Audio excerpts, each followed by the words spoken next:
वटपौर्णिमेनिमित्त आज आपण छान मस्त उखाणे घेणार आहोत.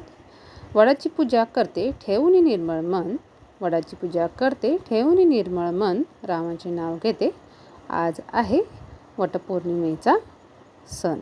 आज आहे वटपौर्णिमा. या निमित्त आपण आज छान मराठी उखाणे घेतोय.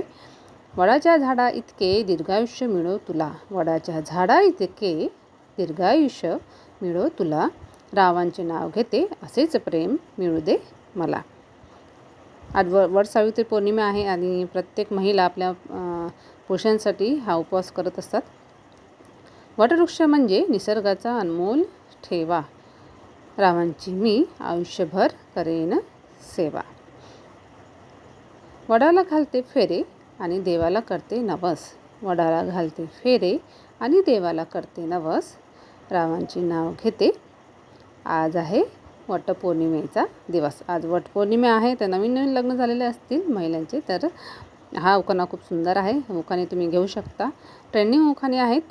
पुढचा बघूया.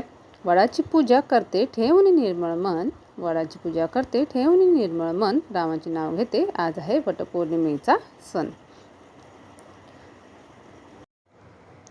झाडे लावा झाडे तोडू नका देऊ निसर्गाला त्रास, रावांचे नाव घेते. आज वटपौर्णिमेसाठी खास. वटपौर्णिमा आहे आणि आज महिलांचा खास दिवस आहे. तर नवीन नवीन उखाणे सगळं आग्रह करतात. तर हे उखाणे खूप छान आहे.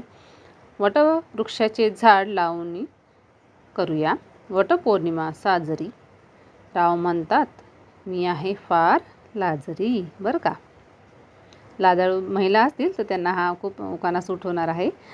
पुढचा बघूया. कांजीवरम साडी बनारसी खण. बरं का, कांजीवरम साडी बनारसी खण, रामांचे नाव घेते. आज आहे वटपौर्णिमेचा सण. बरं का.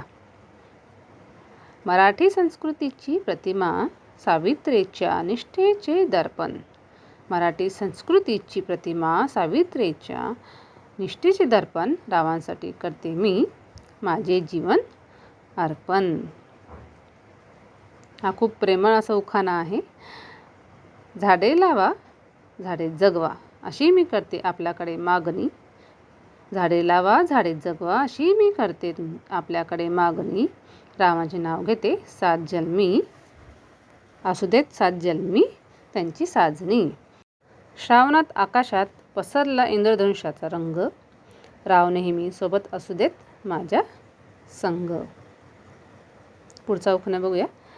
आजच्या दिवशी वडाची पूजा करण्याची आहे प्रथा, रावांसोबत एकेन मी सावित्री आणि सत्यवानाची कथा आहे. हा उखाणा कसा वाटला नक्कीच लाईक शेअर करायला विसरू नका आणि सबस्क्राईब